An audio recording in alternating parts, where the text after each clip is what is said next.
জন্মাষ্টমীতে যা যা ভোগ রান্না করেছি এটাই তার মধ্যে একটা। তো দেখো, একটা পাত্রে প্রথমে ময়দা নিয়ে তাতে লবণ চিনি দিয়ে ভালোভাবে মাখিয়ে তারপরে দিয়ে দিয়েছি ময়াম দেওয়ার জন্য ঘি। অনেকটাই ঘি দিয়েছি, ভালোভাবে ময়াম দেবো যতক্ষণ না হাতের মধ্যে ডালা পেকে যাচ্ছে। ঠিক এইভাবে ততক্ষণ অবধি আমরা ময়াম দিতে থাকবো। এবারে নর্মাল ঠান্ডা জল, মানে নর্মাল জল দিয়ে ভালোভাবে মাখিয়ে নেব আটাটাকে। আর একটু নরম করেই মাখবো, ঠিক এই রকম। এবারে এটাকে একটা সুতির কাপড়ে ঢাকা দিয়ে রেখে দেবো কিছুক্ষণের জন্যে। আর ততক্ষণে আমরা পুরের ব্যবস্থাটা করে নিচ্ছি। এই দেখো, আমি কাজুকে এরমভাবে কুচি কুচি করে কেটে নিচ্ছি। তোমাদের কাছে আরও ড্রাই ফ্রুটস থাকলে দিতে পারো। আর নারকেলও কুড়ে নিয়েছি। এবারে গ্যাস জ্বালিয়ে কড়াই বসিয়ে ঘি দিয়ে দিয়েছি আর দিয়ে দিয়েছি কুচানো কাজু। ভালোভাবে ভাজা হয়ে গেলে দিয়ে দেবো কোরানো নারকেলগুলো।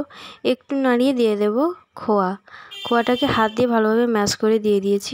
আচ্ছা, আমরা চিনি ইউজ করেছি, তোমরা যদি চাও তো গুঁড়ও ইউজ করতে পারো বা নাও ইউজ করতে পারো, যারা চিনি মিষ্টিটা পছন্দ করো না, কারণ খোয়াতে অলরেডি মিষ্টি থাকে, এই কারণে। ঠিক এইভাবে হয়ে যাবে, দেখবো তখন নামিয়ে দেবো।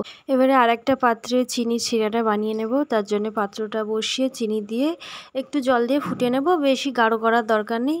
চিনিটা গলে গেলে তার মধ্যে কিছুক্ষণ ফুটিয়ে নিলে নামিয়ে নিলেই হয়ে যাবে। এবারে দেখো, ওই আটাটাকে এবার লেচি কেটে নেব। এবারে ওই লেচিগুলোকে হাতের সাহায্যে এইভাবে গোল গোল শেপ দেব, কোনো চাকি বেলুন ছাড়াই।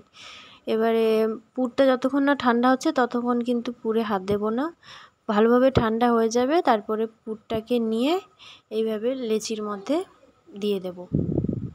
তারপরে আর একটা লেচি তার উপরে বসিয়ে একটা ভালোভাবে শেপ দিয়ে নেব। তোমরা যেভাবে দুধ পুলি তৈরি করো সেইভাবেও শেপ দিতে পারো। এবারে দেখো, আমি ওই দুধ পুলির মতোই শেপ দিয়ে নিচ্ছি আস্তে আস্তে আস্তে আস্তে করে। তো দেখো, এই মিষ্টিটা আমার বর যখন বড়বাজারের অফিসে কাজ করতো তখন খেয়েছিল, দিয়ে তখন এই মিষ্টিটার কথা আমাকে বলেছিল একবার, আর আমাকে এনে একবার খাইয়েছিল। মনের মধ্যে একটা জেদ ছিল আমি কোনো দিন একটা বানাবো। তো আজকে জন্মাষ্টমীর মুহূর্তে আমি বানালাম। দেখো, আমি আর একটাও শেপ দিয়েছি। এবারে দেখো, তেলটা কিন্তু একদম লো টু মিডিয়াম থাকবে, তখনই কিন্তু দেবো, একেবারে হাই ফ্লেমে কিন্তু দেবো না।